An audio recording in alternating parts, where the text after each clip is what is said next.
off the regulation of derivatives and of these fancy schemes. Right now, yes, we're trying to get a hold of the secondary market activity, but they only receive the ball from the original passer. I call them the coach, the ones that were actually developing the game plan. We have to go back a decade, and that's why we need robust prosecution at the FBI. Absolutely. Does gentlelady have any more news to report about the settlement? All I know is that it's big news and we're receiving it well. It's an important first step. I think it's like somebody just hit a solid first base hit, and we've got some other bases to go around until we get to home plate. So I really wanted to thank the gentleman very much for allowing me time today as we try to repair the republic. This is a very helpful step. I want to thank the Obama administration and wish them on and do even better. And let's get those agents hired. I hope the President's budget, when it comes up here, will allow us to hire 1,000 agents at the FBI to get this job done, not just in the secondary market, but to go after the originators. If the gentlelady has just a few more minutes, I would like to pose one more question, if I may. We've heard we've had about 23 months of private sector job growth. January job growth numbers were very good, and we're happy to receive those. Unemployment has ticked down about to 8.3%, so it looks like the trajectory of the economy is going in the right direction. But until we address this housing problem, will we still have a drag on the economy? I yield to the gentlelady. I'm so happy the gentleman has asked that question. I have served on the housing committees my entire career in Congress. There has been no modern recovery in our country that has not been led by housing development.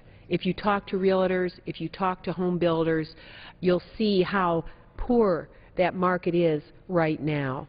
We have to fix the housing sector. There hasn't been, on the part of the majority here, any serious hearings on this. Have we gone out to the country? We used to go out to the country. When there's a crisis, you go out to the country. If Louisiana loses part of its southern edge, we go down there. We try to help. We try to figure out what's going on. On this housing problem, there has been such timid action, almost no action by this Congress, and so we've just let it fester and hemorrhage across the country. What an irresponsible, history will show this was one of the most irresponsible periods that damaged our housing stock from coast to coast, and we will be paying for it for years to come in shattered lives, in shattered communities. If I chaired the committee, we'd be all over the country. We wouldn't be sitting here in Washington doing nothing. We would be going out to these communities. Yes, I yield to the gentleman. I mean, our Republican friends who are in the majority, they tell us that let laissez-faire capitalism take over, let the housing market bottom out, let the housing, government shouldn't do anything, just let all the houses value go down to nothing, and eventually somebody will buy those houses that are just, you know, sitting there idle after people have been unemployed, can't afford them, and have to be foreclosed on. They tell us that, so we should just be laissez-faire with that. They also tell us that we should not put any regulations in place. We should cut taxes so that government doesn't have enough revenue to protect the people. I mean, to me, this whole crisis seems like the product of a philosophy that the rich people don't have enough money and the poor have too much. This seems like a culmination of a philosophy that for the people, through their democratic institutions, to hold business accountable, to play fairly and by the rules, and is sort of like just totally, this philosophy has seen its full manifestation, and the full manifestation of this Ayn Rand type philosophy has brought us to financial ruin, and they won't even admit that. We haven't seen any real hearings on how to address the foreclosure crisis, because they believe just let the market bottom out. They haven't seen, I mean, even though there's been 23 months of private sector job growth, you never hear them say anything good about that. And while we're adding private sector jobs, they're trying to cut public sector jobs. I mean, what is really going on here, and why isn't our majority addressing the job crisis. Their job program seems to be to attack the EPA. You know, that's all they want. They basically are making the case that Americans who want to breathe and drink clean water are the problem of our economy. What is this laissez-faire, get the government out, no taxes for the rich? What has this philosophy brought us to? You know, I would say to the gentleman, I think what it's brought us to is a philosophy of only being for the 1%. Because if you look at what's going on, they have the big banks confiscating private property. In other words, where people had equity, they took it away, right? People walked away from their homes. They didn't get legal advice. They had a leg to stand on, but they were so afraid. The ordinary family just walked away from their home. Many of them could still be in their homes. So they're confiscating private property, and then at the federal level, they want to take and cash out public property that belongs to the American people in our parks, right? What about the parks? In our lands. Think about what they're talking about. So a few want it all. And we're saying that's not what America's about. America's about everyone. We the people, all of us, not just the few, but about the 99%, not just the 1%. But when 6 banks control 2/3 of the wealth of this country, that's something to be worried about because it's too much power in too few hands. Well, thank you. I want to thank you, the gentlelady. Mr. Speaker, Madam Speaker, how many more minutes we got?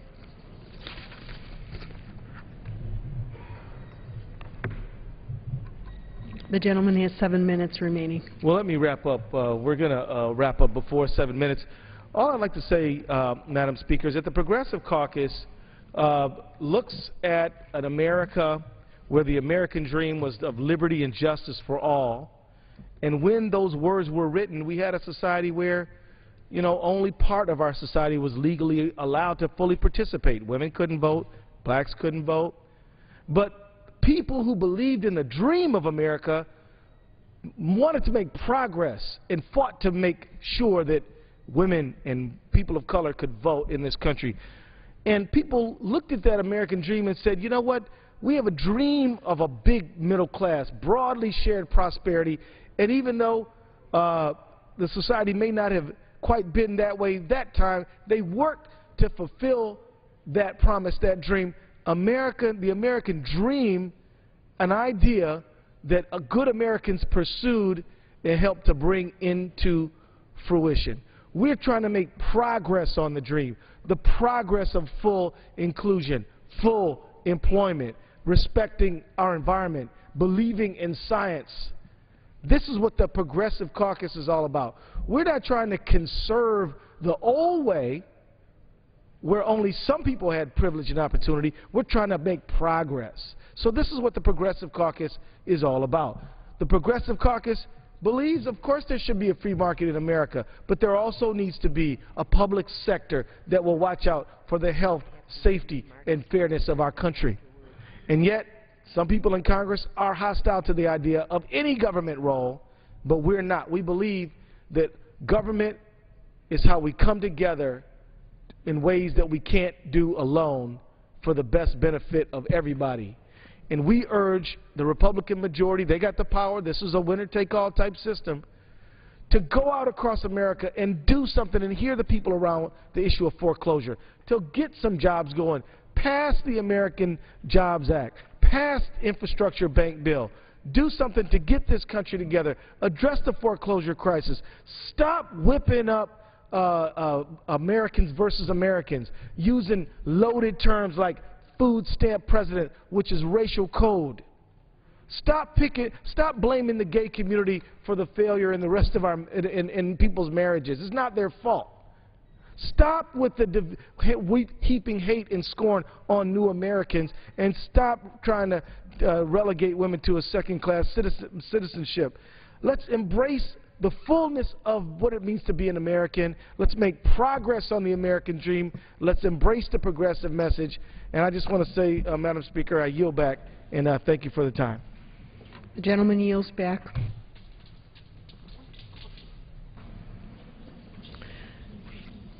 Under the Speaker's announced policy of January 5th, 2011, the Chair recognizes the gentleman from Georgia, Mr. Woodall, for 30 minutes.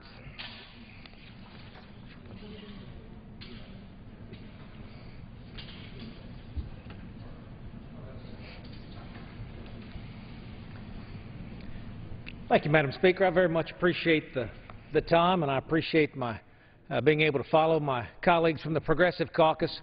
There's not a lot that the Progressive Caucus works for in terms of their techniques that I agree with, but there is so much that the caucus works for in terms of its overall goals for America that I agree with. And I think that that is a story that does not get told as often as it should here in this House. We can very often have common goals, but have very different ways that we seek to achieve those goals, Madam Speaker. I think the way that we achieve those goals is important. It's important. As my colleague said when he was speaking on behalf of the Progressive Caucus, America voted in 2008, America voted in 2010, and in 2008 they elected a president, in 2010 they elected a new Congress, and power is divided in America. Power is divided in America. We have Democrats controlling the White House, we have Democrats controlling the Senate, we have Republicans controlling the U.S. House of Representatives, and we have the American people who should be controlling all three of those things. As we were coming into this new year, Madam Speaker, I was at home with my family back in Georgia, and I heard the news that the President of the United States had decided to appoint members to boards, to positions, to the Consumer Financial Protection Board, to the National Labor Relations Board, to appoint positions that require Senate confirmation, to name people to those positions without getting that Senate confirmation, saying that if I can't do it with the Senate, I'll just skip the Senate. And I don't mind telling you, Madam Speaker, that really cast a damper on my Christmas season. We're coming into this new year, a new year where, as my friends from the Progressive Caucus have just laid out, we have challenge after challenge after challenge after challenge that we as Americans must face together, that we must come together in order to solve, and we're coming into this new year an opportunity to make that happen, and I had high hopes. I had high hopes that despite this being an election year, and I think that brings out a lot of what's worst about Washington, D.C., despite this being an election year, despite there being divided government in Washington, I thought we're going to have an opportunity, because the challenges are so great, to come together on behalf of all of our constituencies to move this nation forward. And I wondered, because even though you're new as I am, Madam Speaker, we've seen in years past that the closer you get to election, the crazier things get in Congress. The closer you get to an election, sadly, the more folks stop worrying about doing the right thing and start worrying about getting reelected and doing whatever it takes to do that. Now, as a freshman, Madam Speaker, I know you likely agree with me. I happen to think doing the right thing is the best thing for getting reelected. I think if more folks spent more time worrying about doing the right thing instead of getting reelected, their reelection campaigns would take care of themselves. But I had high hopes coming into this year that this would not be a wasted reelection year for the American people, but that we would be able to work on serious issues together. The rule book I use, Madam Speaker, I have here up on the board, this happens to be Article 2, Section 2, Clause 3 of the United States Constitution, but the Constitution is the rule book I use. I carry mine with me. I don't want to be far away, because I believe that if we have the same rule book to operate from, Madam Speaker, then it gives us that context for trying to achieve the goals the American people sent us here to do. Well, what happened at the very first of this year, while I was home over Christmas? Here we have Article 2, Section 2, Clause 3 of the United States Constitution. Madam Speaker, I'll read it. The President shall have the power to fill up all vacancies that may happen during the recess of the Senate by granting commissions which shall expire at the end of their next session. This is the recess appointment authority, Madam Speaker. You've heard it said. The President has the power to make recess appointments. The President shall have the power to fill all vacancies that may happen during the recess of the Senate. Undisputed. Undisputed, Madam Speaker. Article 2, Section 2, Clause 3. Article 2, Section 2, Clause 2. The President shall have power by and with the advice and consent of the Senate to make treaties. And he shall nominate, and by and with the advice and consent of the Senate shall appoint ambassadors, other public ministers, consuls, judges of the Supreme Court, and all other officers of the United States whose appointments are not herein otherwise provided for. The President shall have the power to make appointments if the Senate is in recess, but if the Senate is not, the President only has the power. The President shall, the Constitution says, nominate by and with the advice and consent of the United States Senate. That's the way our system works, Madam Speaker. That's the rule book that was left for us by our Founding Fathers. That's the rule book that has guided this country for 225 years. The President has the power to appoint non-elected leaders, unelected leaders to lead this nation. But he can do so only with the advice and consent of the Senate. Now, back in the day, Madam Speaker, I know you're from the northern part of the East Coast. I'm from the southern part of the East Coast. It used to take us a long time to get to Washington, D.C.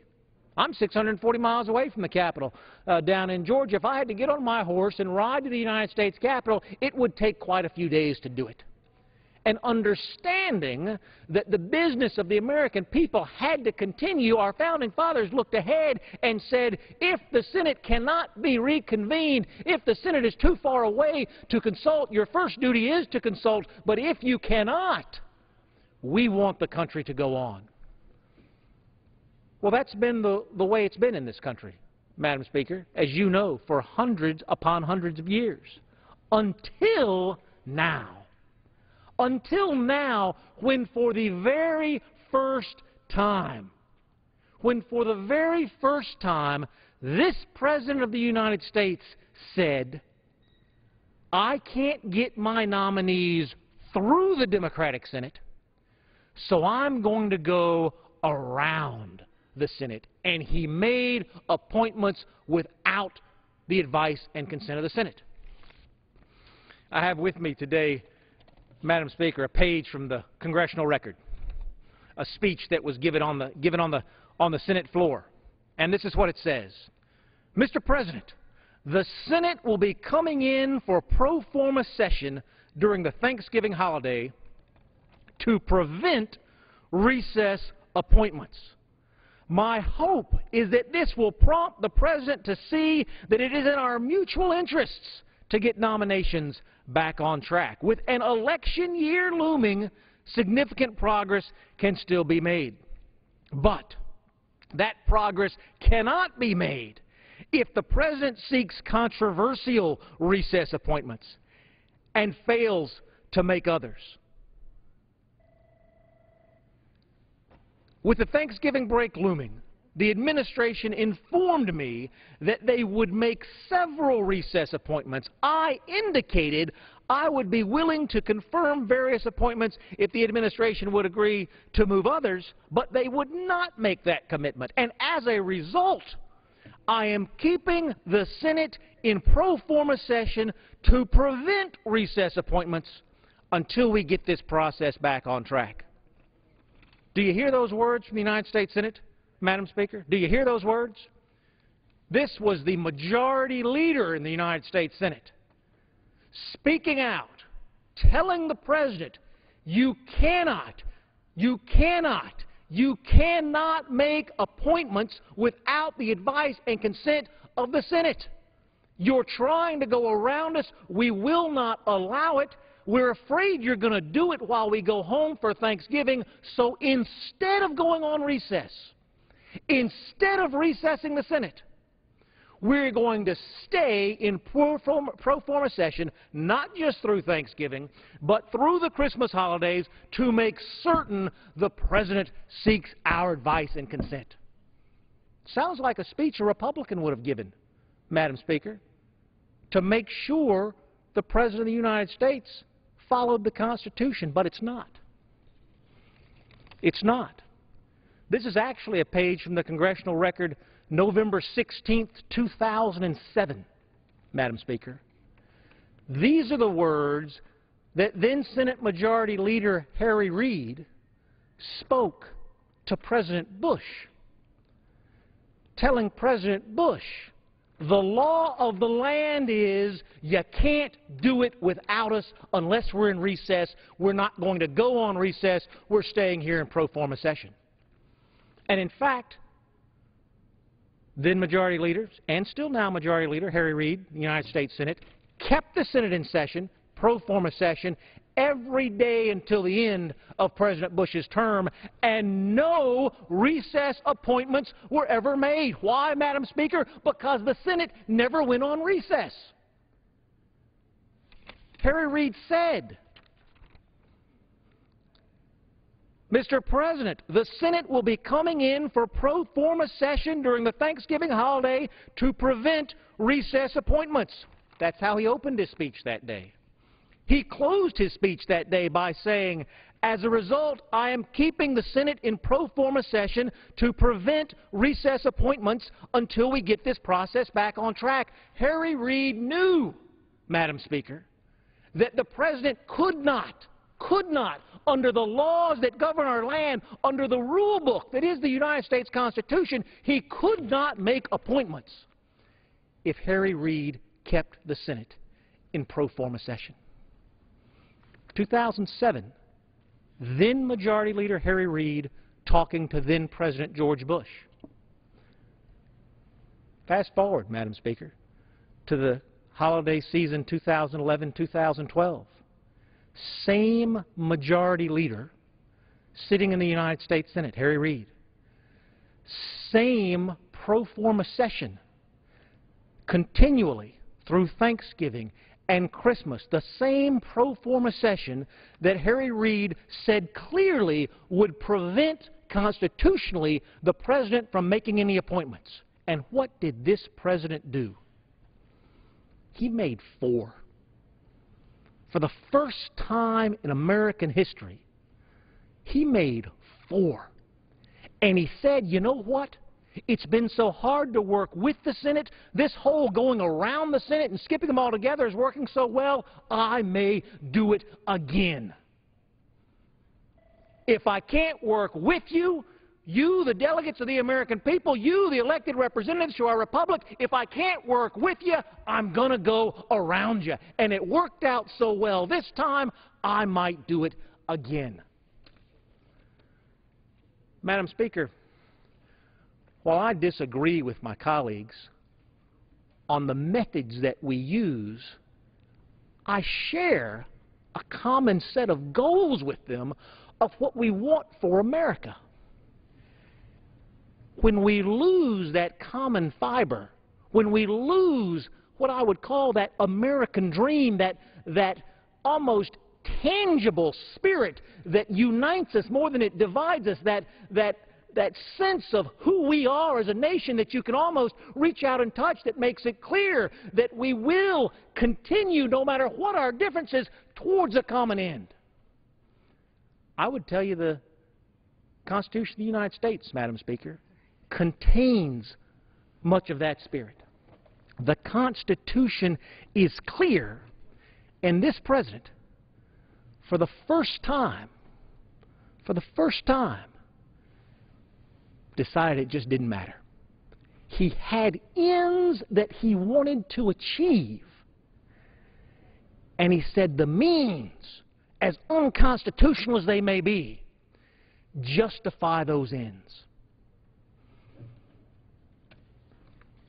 Same circumstance, same Senate Majority Leader, same season on the calendar, same pending election year in 2007, Harry Reid took to the floor of the United States Senate, spoke out on behalf of the American people, and said, the Constitution matters, don't you dare. The silence from the Senate this year is deafening. Deafening. We only survive as a republic, Madam Speaker, if the rules apply to everyone. consistently. This is not a matter of party. This is a matter of country. Harry Reid was right when he called out a Republican president and said, "Don't you dare. It's unconstitutional." And that Republican president, President George Bush, didn't, because he knew also that the Constitution forbade it. Where is the indignation today from the Senate, Madam Speaker, when that same thing is going on, but the only thing that's changed is the president is now of a different party? If we are willing to trade away those fundamental truths that unite us as a nation, Madam Speaker, in the name of party, we have nothing. We have nothing. This is not a Republican crisis. This is not a Democratic crisis. This is a constitutional crisis, and one that every single American has to be on watch for. Madam Speaker, I'm not proud of everything that happened when Republicans ran the House and Republicans ran the Senate and Republicans ran the White House. I'm certainly not proud of everything that happened when Democrats ran the House and Democrats ran the Senate and Democrats ran the White House. The temptation to go along with party leaders is strong. But the requirement of the oath that we swear the day we come to this institution, Madam Speaker, is not to follow party leaders. It is to follow the United States Constitution and to defend it against enemies foreign and domestic. We cannot trade away these principles that have guided our republic, that have protected our freedoms, in the name of party. You know, when the president was elected, Madam Speaker, I think he believed that. Now, I remember the spirit of the country in those days right after the president was elected. I mean, it was magical. I actually happened to be in town, Madam Speaker, when the inauguration was going on there in the in January of 2009, President Obama being sworn in as President of the United States, and there were men and women weeping in the streets. Weeping in the streets because they had joy in their heart that their voice had been heard and their president had been elected and that better days were on the horizon for America. Men and women weeping in the streets. President Obama was not my choice for president, but I love that while he and President Bush agreed on virtually nothing, President Bush took the keys to the White House and the suitcase full of nuclear launch codes, and he handed them to President Obama. Not a drop of blood was shed, not a bullet was fired. The leadership of the most powerful nation on the planet, the most deadly military the earth has ever known, the beacon of freedom, the likes of which this planet has never seen, the keys to that kingdom were handed from one leader to the next. Leaders who disagreed on almost everything, handed from one to the next with no blood and no gunshots for one reason and one reason only. Because the American people demanded it. Because the election required it. Because the freedoms that were laid out in the United States Constitution that said the only power in Washington is the power that we, the voter, give to it, lend to it, lease to it for a small period of time. That is the only power in this town. And when we, the people, speak, Washington must listen. All under the rules of the United States Constitution. President Obama knew that when he was elected. Here's what he said. This is from his election night victory speech in 2008. President Obama said this: resist the temptation to fall back on the same partisanship and pettiness and immaturity that has poisoned our politics for far too long. He was right when he said it. Resist the temptation to fall back on the same partisanship and pettiness and immaturity that has poisoned our politics for far too long. That was his victory night speech, Madam Speaker. before this Christmas season when he decided if he can't work with the Senate, he's going to go around the Senate. When he decided if he couldn't pass it with the people's representatives, he'd just skip the people's representatives. He said, I'm going to choose a new path.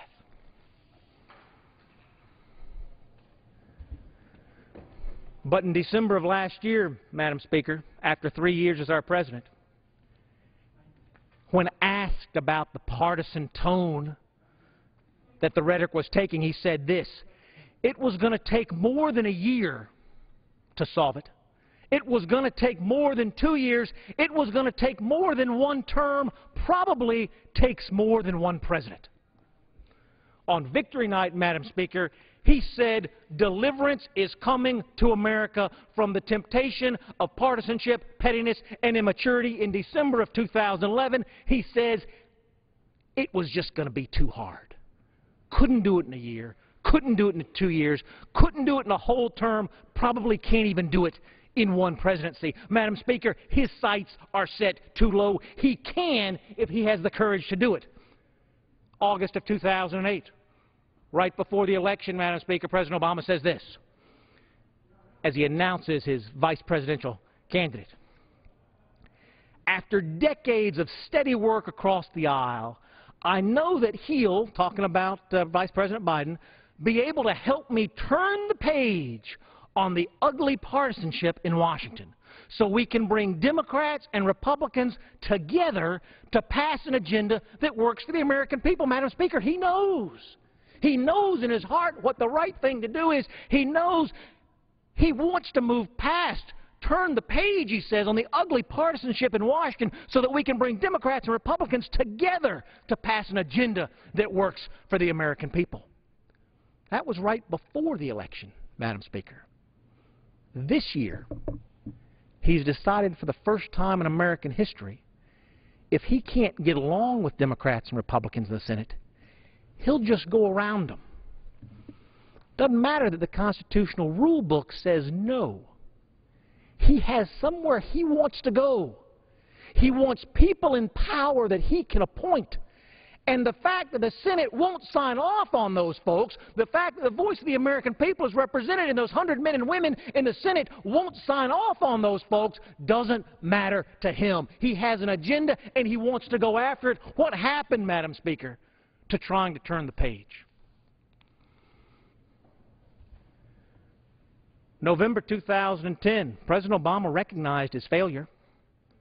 When asked about that bitter partisanship, he said this: I neglected some things that matter to a lot of people, and rightly so that they matter. Maintaining a bipartisan tone in Washington. He knew. November 2010, he knew he'd promised it. He knew that we, the American people, were hoping that he would deliver it. We were praying that he would have the strength and conviction to deliver it. November of 2010, he said, I neglected it. But in November 2010, he said, I'm going to redouble my efforts to make it happen. I know in my heart it should happen, he said. I'm going to redouble my efforts. That was November 2010, Madam Speaker. And here we are,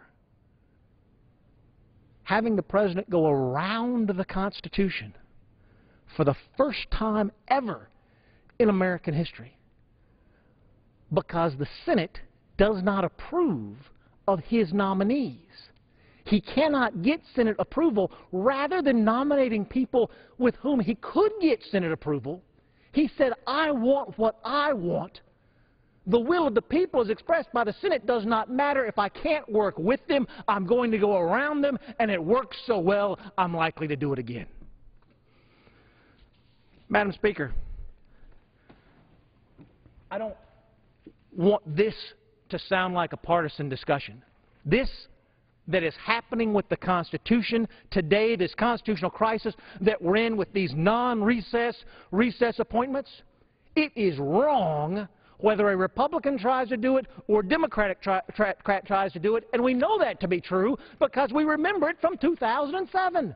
It wasn't but one president ago that we last confronted this circumstance, and what we concluded was it's unconstitutional, you can't do it, we're going to keep the Senate in pro forma session, and that prevented President Bush from making any more appointments for the remainder of his presidency. This is what President Obama says back when he was Senator Obama. Senator Obama. These are challenges we all want to meet and problems we all want to solve, even if we don't agree on how to do it. But he says this, Madam Speaker. But if the right of free and open debate is taken away from the minority party and millions of Americans who asked them to be their voice, I fear that the already partisan atmosphere of Washington will be poisoned to the point where no one will be able to agree on anything. That doesn't serve anyone's best interests, he said. And it certainly isn't what the patriots who founded this democracy had in mind. Madam Speaker, when President Obama was Senator Obama, and he sat in the Senate with the responsibility of representing the men and women of Illinois, they sat on his shoulders, he knew what the truth was. If the right of free and open debate is taken away from the minority party and the millions of Americans who ask us to be their voice, I fear the already partisan atmosphere will be poisoned to the point where no one will be able to agree on anything. He was right, Madam Speaker. He was right before the election when he said he was going to fight partisanship. He was right after the election when he said he wanted to bring openness back to Washington. He was right when he was a United States Senator and he said the people's voice needed to be heard. He was wrong when he ignored the United States Constitution less than 45 days ago and said, I can't work with the Senate. The people's representatives have it all wrong, and if I can't work with them, I'm going to go around them. You can't make that choice, Madam Speaker. The rule book is right here. It's the United States Constitution. Again, Senator Barack Obama, we need to rise above an ends justify the means mentality because we are here to answer to the people. All of the people, not just the ones wearing our party label. This was April 13, 2005. As a United States Senator, President Obama knew. He knew when he had the burden of responsibility, the pleasure of responsibility of representing the men and women of Illinois, he knew. Ends justify the means mentality. We must rise above it, he said. We must answer to the American people, not just the ones wearing our party label. He was right. Madam Speaker, he was right then. He was right before the election. He was right after the election. He is wrong today. What has happened? What has happened in 3 years of his presidency that he knew where we could go as a nation. He knew where we should go as a nation. He knew that the rule book that has been guiding us for over 200 years would get us through to better days tomorrow. He knew it, and he's forgotten it. And we're on the brink of constitutional crisis. Madam Speaker, I have here a quote from Senator Chuck Schumer. You don't change the rules in the middle of the game just because you can't get your way. Our Constitution, our system of laws, is too hallowed, is too important to do that. Democratic Senator from New York, Chuck Schumer. Madam Speaker, I've said it as long as I've been here. You and I have been here just over 1 year. Truth does not have a Republican or Democratic label after it. Truth is truth. Right is right and wrong is wrong. The President knows what's wrong. He knew it as a senator. He knows it as a president. His colleagues in the Senate know what's wrong. You don't change the rules in the middle of the game just because you can't get your way. Our Constitution, our system of laws is too hallowed, is too important to do that. Chuck Schumer was right, Madam Speaker. There's no process. There's no process in this Constitution for reining in that executive that just throws the Constitution aside. Short of impeachment. It's the only one. We can't sue him. We can't go down there. We can have a picket, but it doesn't make any difference. He knew it. He knew it was wrong. He knew it as a candidate. He knew it once he was elected. He knew it when he was a senator. And he did it anyway because the ends justified his means. Madam Speaker, all we are as a nation comes from the very few words that make up this United States Constitution. Constitution on your bedside, Bible on your bedside, those important works of American history by your bedside, Madam Speaker. We have a national identity, and that national identity is defined by having one set of rules that apply to everybody. The gentleman's time has Equally. expired. Madam Speaker, I'm grateful to you for making this time available to me today, and I encourage every American to look at these facts and judge for themselves what the next step is on our constitutional journey. I yield back the balance of my time. I thank the gentleman from Georgia. The chair now recognizes the gentleman from Maryland. Under the Speaker's announced policy of January 5th, the chair now recognizes the gentleman from Maryland, Mr. Bartlett, for 30 minutes.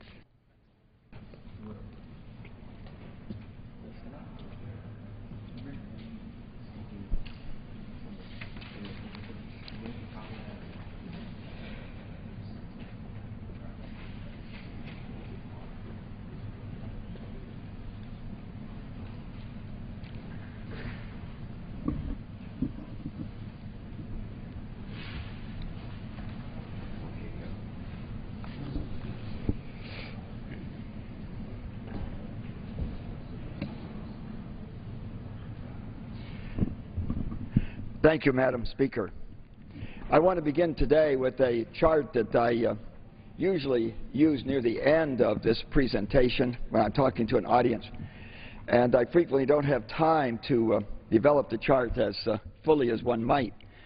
So I thought that today I would begin with this chart. As I've said before, if you had only one chart that you could look at to get some idea as to where we are relative to the liquid fuels situation in the world, this would be the chart. Let me first make a comment or two about energy in general. There's a lot of discussion of energy, and sometimes we talk about the various kinds of energy as if they were interchangeable. We will talk about electricity, we will talk about natural gas, and we will talk about oil. And when we have a sudden increased supply of one, natural gas today, the assumption is made by some that, gee, we then don't have a problem with oil, do we? Because we've had a problem with oil. Now, for some uses, these energy sources are fungible, they're exchangeable, and you can use one or the other. For instance, if you want to ride in a bus, we used to have buses that had trolley on top and wires up there, and they were run with electricity. You see them run with natural gas, and most of them are run with a petroleum product that comes from oil. So with proper engineering, you can use any of these energy sources to run a bus. And streetcars, of course, were a bus on rails, and we've taken those out of most of our cities now. But you will never run an airplane on anything but some product from oil. You cannot possibly get enough energy stored in a battery to do that. And natural gas, those molecules are very small, and they don't like each other at all, and they try to get as far apart as possible. And so we squeeze on them to put them close together and under some considerable pressure, but we just can't get them to liquefy so we can get any concentrated energy source there. So for our airplanes, for instance, we're stuck with some product from oil. For our automobiles, we could certainly run them on electricity. We can certainly run them on natural gas, and we now run most of them. About 97% of our transportation comes from oil. But to do that, we have to make a lot of changes in engineering and manufacturing, and it takes a long while to do that. The fleet out there runs about 16, 18 years before you turn the fleet over. So it'll be a long while before we could introduce a meaningful number of cars running on something other than some product of oil. And then we have to develop the infrastructure to support that. And we have been now 100 years in this country developing our current infrastructure. In this country and the world, we're finding the oil, we're developing the fields, we're pumping the oil, we're transporting the oil, we are refining it, we're hauling it to the service stations, and there are millions of them around the country wherever it's convenient, and customers will come there and the owner can make a profit. And one might note that government was hardly involved at all in any of these activities. It was the marketplace that drove this. But today we're going to be talking about oil. And we face a special crisis in oil, and it's not there in natural gas, and it's not there in electricity. And for those who would have you believe that because we can put in more nuclear power plants and wind and solar and micro hydro and true geothermal for electricity, that we don't need to worry about oil because we can do it with electricity, or natural gas, we can do it with natural gas. But you know, we cannot change that quickly to avoid a crisis with oil if indeed we can't find enough oil to meet our demands. Well, this is the one chart that I told you that if we had only one chart, this would be the one that would tell you the most about where we've come from and where we're going with oil. This is billions of barrels per year that have been discovered here, and these are the years in which they have been discovered on the bottom, and the bars here indicate the volume of that discovery. And you can see that we started discovering it way back in the 30s a little bit, and then a bunch in the 40s, and wow, the 50s, the 60s, the 70s, and even into the 80s we were discovering oil. If you add up all of these bars here, you get the total amount of oil that the world has found. And the amount that we have used is represented by this heavy dark line here.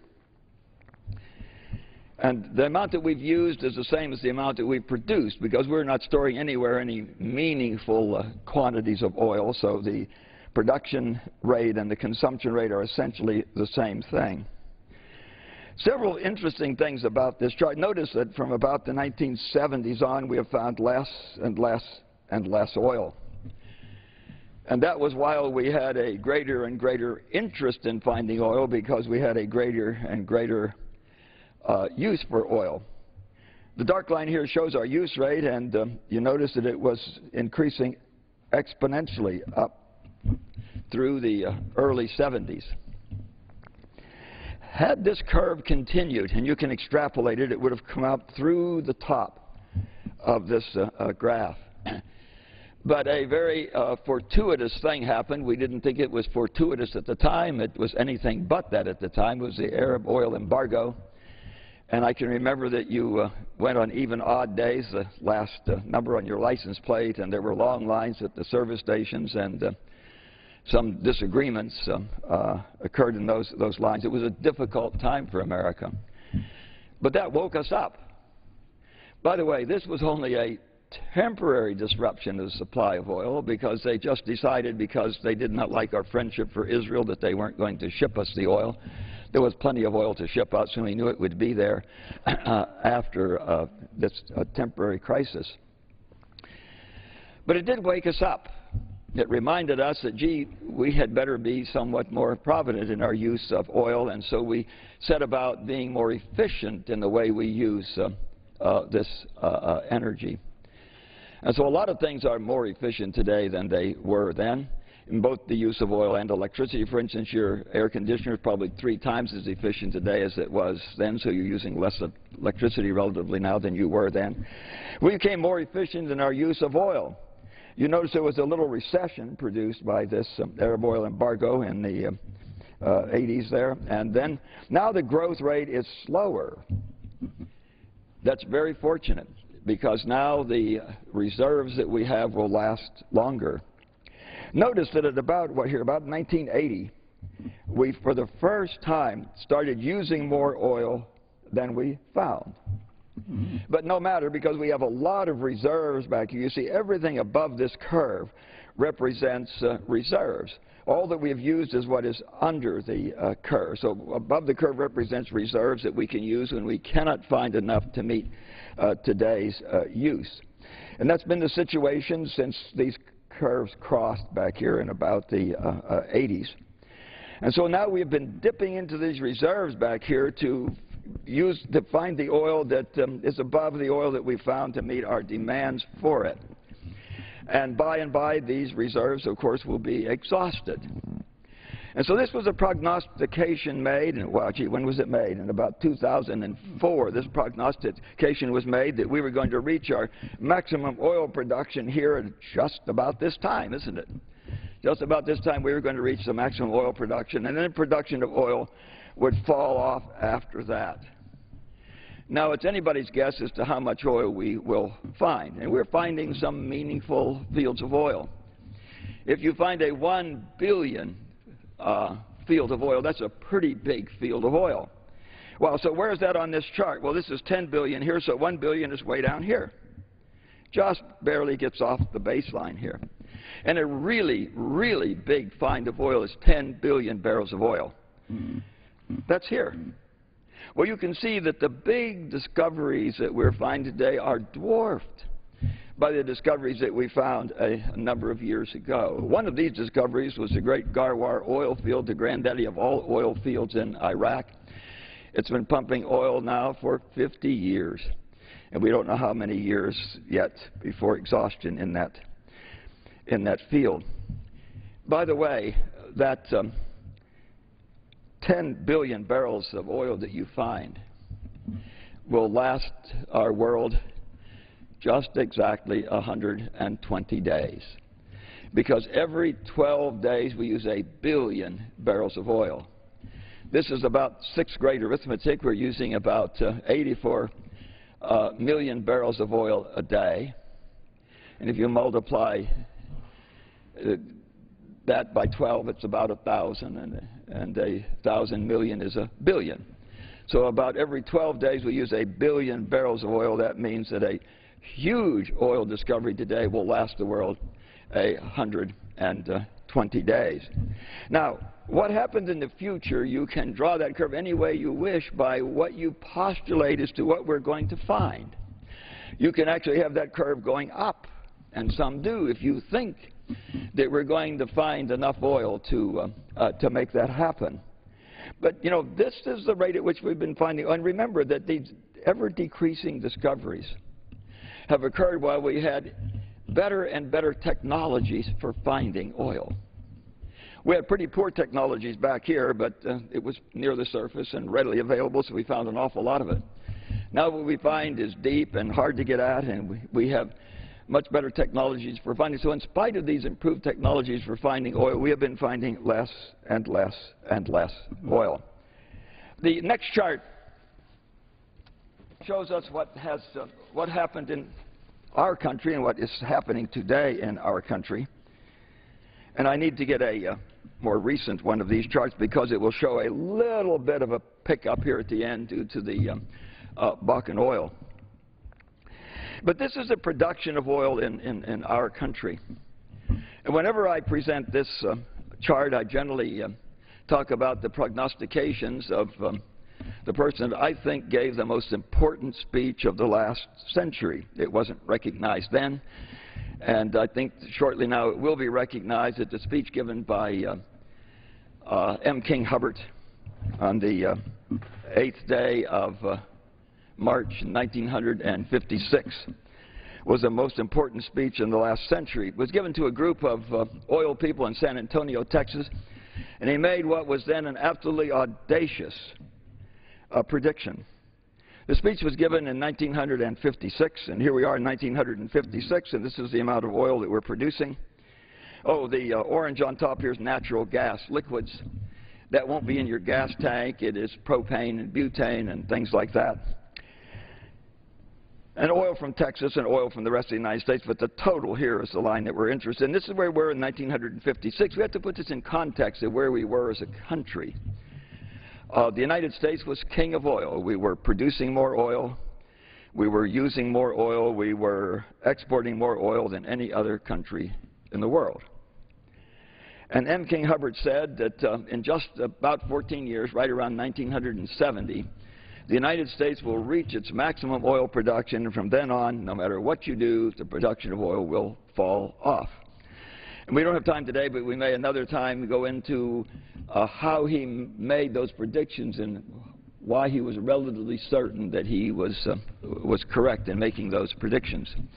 No one else had done that, and because we had always found huge amounts of oil, more than we were using, he was relegated to the lunatic fringe. And when in 1970 it happened, and when you were 1980 and looked back, you really knew that it happened, didn't you? Because you could look back and say, wow, 1970 was the peak, wasn't it? And we're falling off the peak now, so M. King Hubbard was right.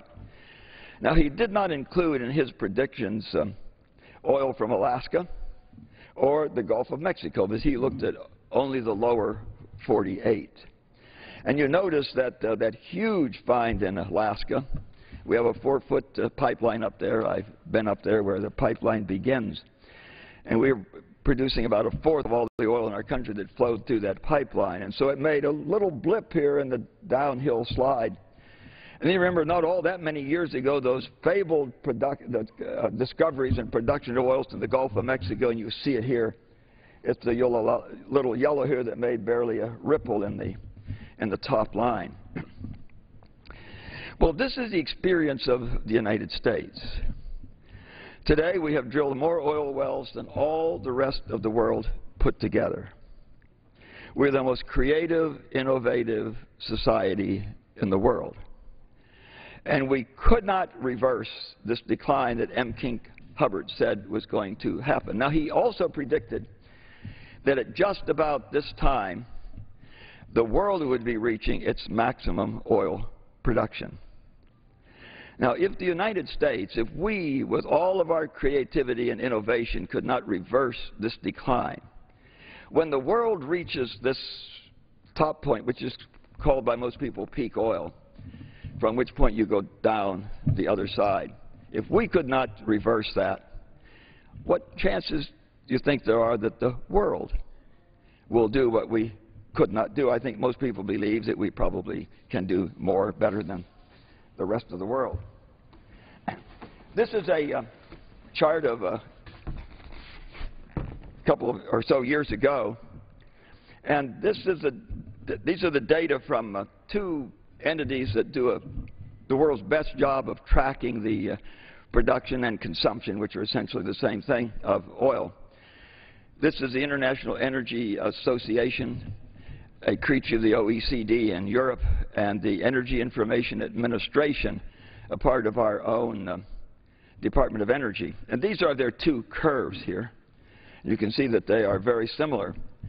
And the caption up here says, peak oil, are we there yet? Because they appeared to be leveling out. They appeared to be leveling out. Now, this chart was drawn when oil was a bit under $100 a barrel. You remember, if we'd extended this out a little, it went to $147 a barrel.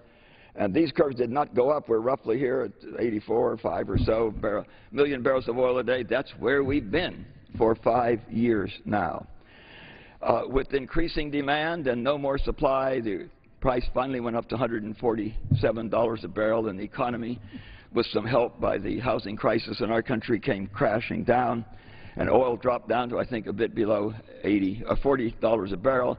There's been a steady climb as the economy picked up from that time on, and oil, as you know, is now about $100 a barrel.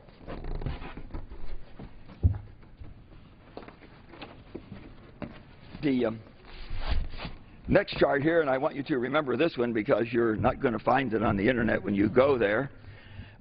These both appeared on the Internet. It's where we got them. And these are charts produced by the IEA, the International Energy Association. And this was called the World Energy Outlook.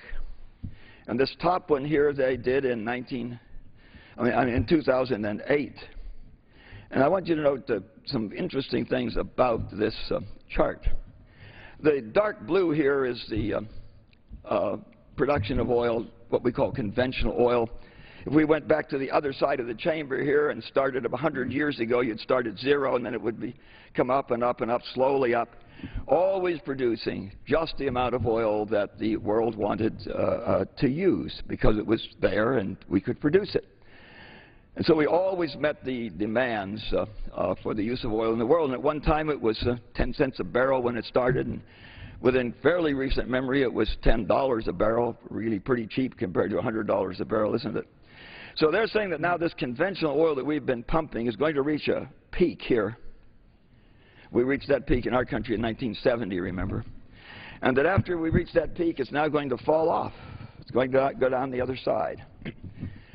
We're now producing total liquids. We say it's oil, but some of it's natural gas liquids, about 84 million barrels a day.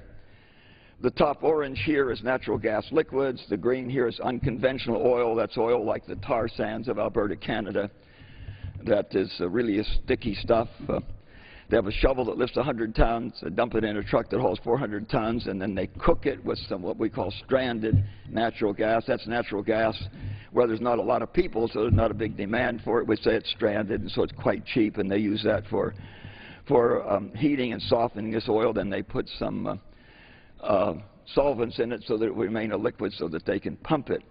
A really dark little red one up here now really should be a part of the blue one down here because it's simply enhanced oil recovery. It's squeezing a little bit more out of conventional oil by pumping live steam down there, or seawater as they do in Saudi Arabia, or CO2 to get some more oil out of it. They're prognosticating that by 2030 that we're going to be producing 106 million barrels of oil a day, and that's going to be possible in spite of this fall off in the production from our conventional sources, because there's going to be huge productions that come from the fields that we have now discovered, the light blue here, but too tough to develop, and the red ones, fields yet to be discovered. And these represent pretty big wedges, and I want you to look at the relative magnitude of these wedges to the amount of oil that they said we would be producing from our conventional wells by 2030. Now, 2 years later, in 10, they produced the chart on the bottom. Several interesting things about this. They reversed the two things on top. They're exactly the same things. They have different colors, and they've reversed them, but this is unconventional oil, and this is natural gas liquids. And they've now incorporated the enhanced oil recovery up here with where it should have been in the conventional oil. And notice now they're showing an even more precipitous drop-off. And now they go out to 2035. They go out to 2035. Reality is setting in, because now 5 years later, 5 years beyond this, they are not producing 106 million barrels a day. They say now that the production will only be 96 million barrels a day. But to get to that 96 million barrels a day, you have to postulate huge wedges in here from developing fields yet that we've discovered now but hard to develop, like one in the Gulf of Mexico under 7,000 feet of water and 30,000 feet of rock. And the darker blue here, fields yet to be discovered. Now, we were at this tipping point in 1970, and there's nothing we did in our country that kept this top curve going up.